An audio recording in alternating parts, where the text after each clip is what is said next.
Hey guys, what's going on? It's Pito. I'm coming at you with a new deck profile today. So I've been getting ready for nationals, and I've been testing out a bunch of different decks, trying to figure out what I want to play. So I'm gonna come with you with a deck that yesterday I went 4-1 at locals with. Um, I played against two versus Soul, lost a one in time, even though I had like 9k damage on the board, but there was like a minute left, and he just kind of stalled, and then Burger burned me for 15. I knew he was doing it to me too, which is unfortunate, but what can you do? It's not worth it to call him out at locals. It's, locals. Other than that, I also played like an Orcus super heavy list and then like two nothing decks. But we have like seven versus Soul players at my locals.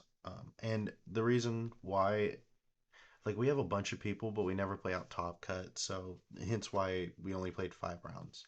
But I'm gonna give you the deck list that I did. Went 4-1, felt super powerful. That only match I lost, I could have easily won it. If game one, probably I could have taken a little bit longer or been a little bit quicker trying to figure out the lines because I was playing through some hand traps. But just experience will help eliminate that. Before an announcement, I will be at nationals. I hope you come by and check me out. Before nationals, I will post what I'm wearing on Twitter. And if you come and find me at Twitter, or not Twitter, if you find me at nationals, you can win a prize while I still have some. You can win a prize while I still have some before I run out. It won't be anything super expensive or fancy, just a little thank you for watching my videos and coming by and saying hello. So yeah, with that with that, let's go ahead and take a look. So I played Runick for Hire with the Spright engine. As you probably know from watching my videos, I have been playing a lot of Runick lately. It's one of the two decks that I am thinking about taking the Nats is this and plants, of which I need to pick up my King Regulus and then I'll be testing some plants. But yeah, I'm gonna just show you this right now. I got two fountain, three slumber, three tip, three destruction, three flashing fire, three freezing curses. It's the ratio that for higher plays because the deck draws so much. You don't need to play the one extra runic spell. You can just play the little bit like one smaller. But yeah, worked out real well. I saw most of my runics every single time, and if I didn't, I just drew into them. Um, and then for the Sprite engine, three blue, one jet, one red, one carrot, and one starter. This was the whole engine I played. Um, yeah, it's the standard for this deck, and truthfully the live twin. Though you can sometimes catch somebody playing two jets, and you might catch someone playing smashers, but that was not me today. I main smashers in my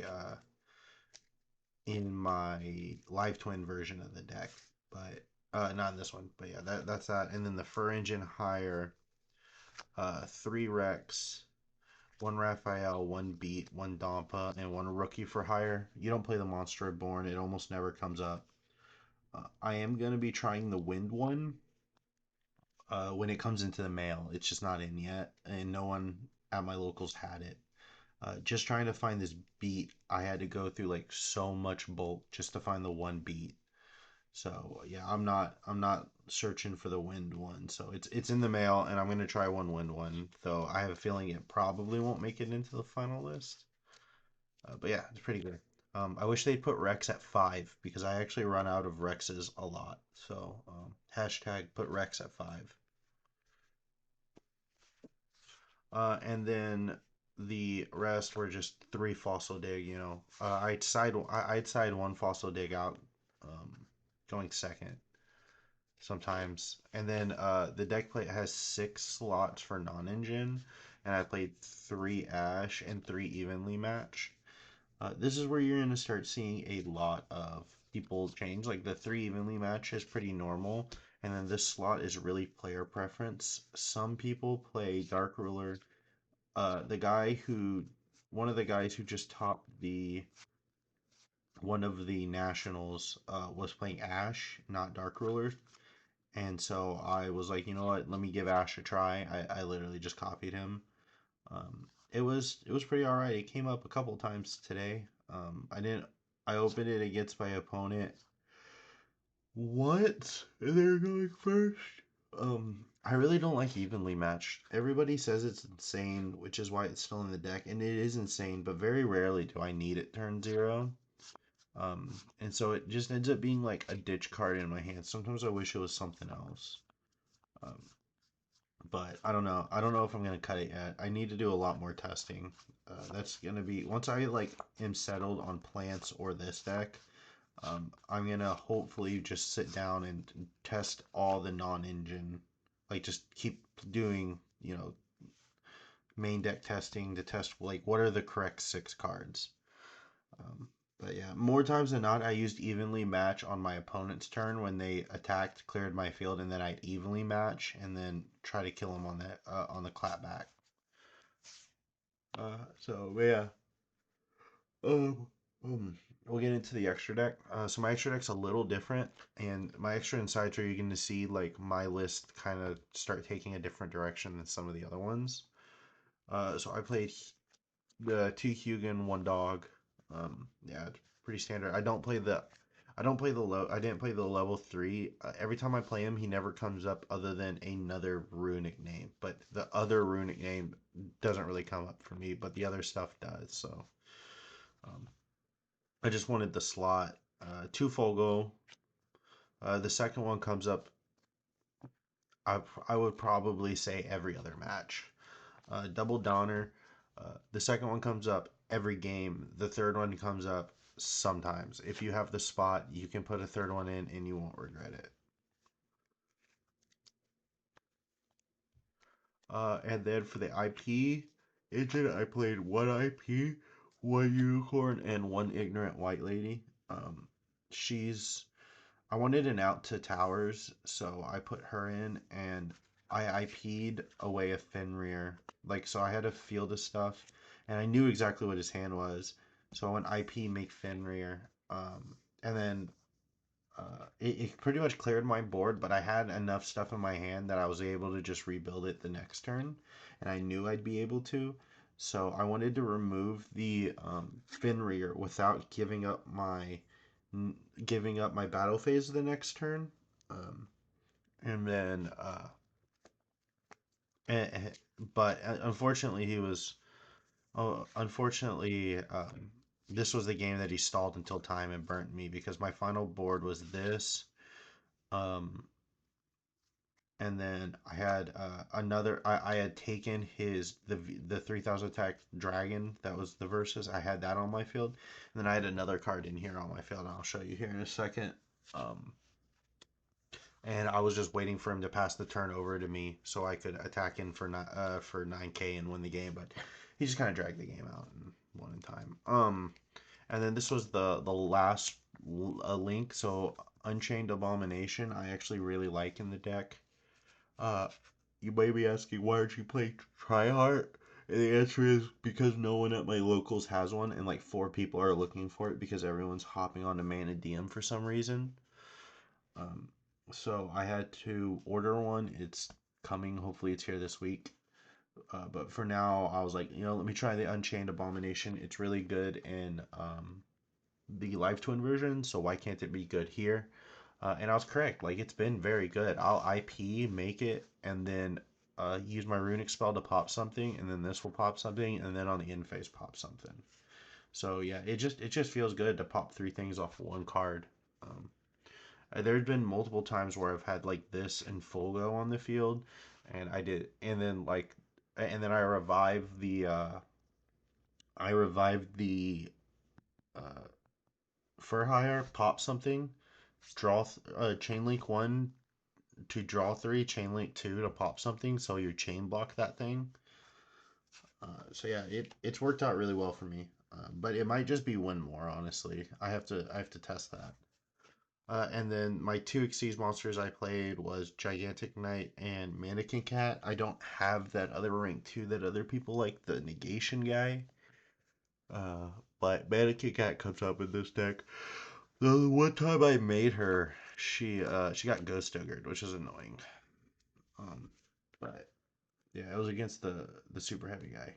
Um, maybe I should have just made Gigantic or something. I don't know, but I got punished that game. And then the last two slots were because of a card in my sideboard.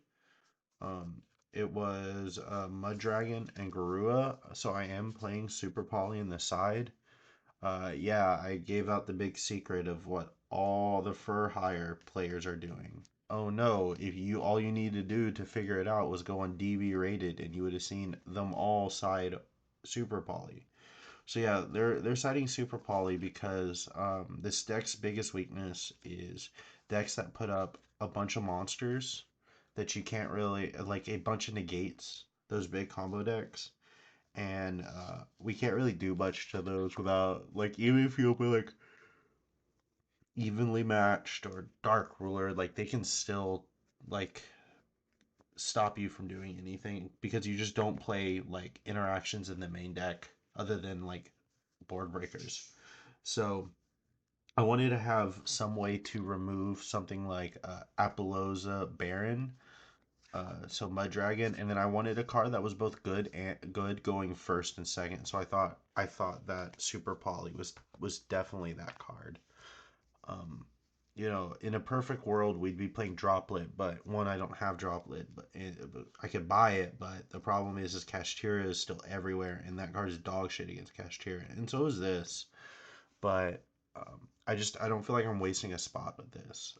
We'll keep testing it, but I'll say this: it was insane every game I played with it, and I've seen it go absolutely ham online.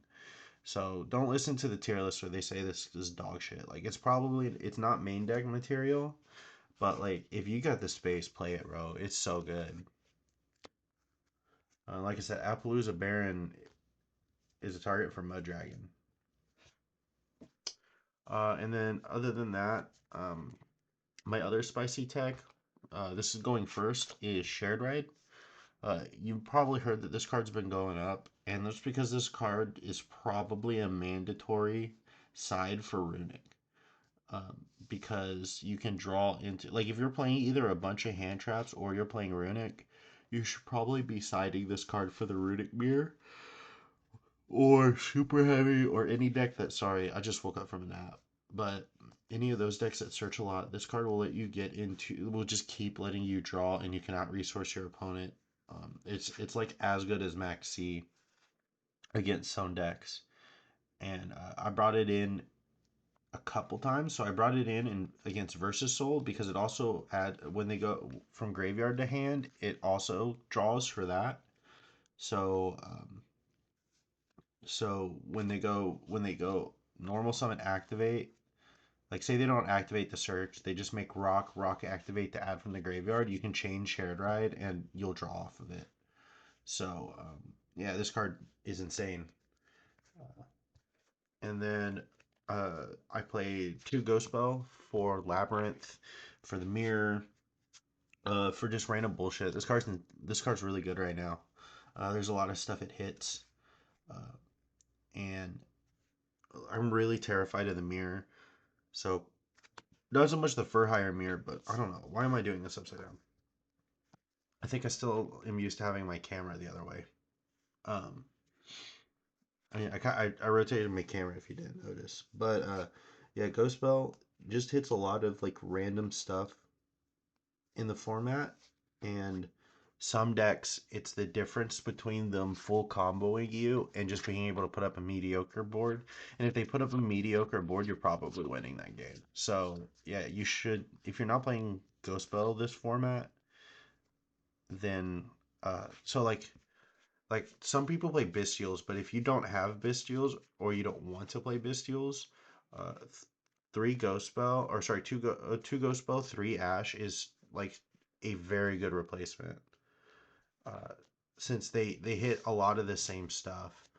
Um, so yeah, I don't have Bestials. I actually just picked up a Bestial package yesterday. So we're gonna be giving those a try. But yeah, card's insane. It if I don't play Bestials, this card will be staying in here. And I only have two parallel secrets, which is the reason why there's only two. I might play a third if I ever buy one, but like, eh. Three Karakara. Uh, this card is really good in the gets the cash mashup. It's really good against the Versus Soul. It's randomly good against Trap Tricks, which is a deck that's been kind of taking off again lately. It's good against Pearly. It's good against Marine Sis. At one point, I was playing against Versus Soul, and he did the combo where he puts Rock and then like two guys on field, and then he had a set continue because he played like double continue and he hard opened one, and he proceeds to like summon back something, activate, and then I kind of bait out the other three, and then I drop the Kurakara and clear his whole field for four monsters. Unfortunately, I didn't have a battle phase, otherwise we were winning that turn. But yeah, Kurakara is worth the $50, honestly, in my opinion. If you're playing Pearly, you can play Santa Claus instead. But if you're not playing Pearly, this is worth the money. Um, because Arise Hard is a mandatory activation, just saying. So you can literally like activate any card like, Fossil Dig, Search Rex, mandatory activation, Kurakara. So yeah, play that card. Sorry. And then here's the one ofs. Uh, I have the one Chaos Hunter for Shifter. You summon it off a Mana Cat, and it turns Chaos Hunter. Or it turns Shifter off. If you play Mannequin Cat, you need to be playing this. And then I played a Retaliating Sea, which is something I completely stole off the guy who taught that French Nationals. I have no clue what he was using this for because I don't speak French. But I had 14 cards in the side deck. I didn't feel like digging and looking for my Appointer of the Lotus, and I don't have a second jet. So I was like, screw it, we're gonna play this Retaliating Sea because it was like right in my binder. So I just sleeved it as my 15th card. Yeah, I've cited it in once. It never seen it. It's probably not going to be in there for nationals, but again, I just kind of forgot, and I didn't feel like searching for my. I feel like searching for my Called by the Grave, not a pointer. Called by a Grave. I didn't feel like looking for it, so yeah, Retaliating Sea. And then Sprite Smashers. If you're playing the Sprite package, should be playing this. This should probably be Jet for the Smashers, but again, don't have a Jet. Uh, so yeah, get the Sprite Masters. It's just a generically good card going first, sometimes second. And then the last one is the Wiz. This card, I I I got punished because I didn't put this into my deck against that Versus Soul guy because I was like, there's 15 minutes left. This game's not gonna grind that much.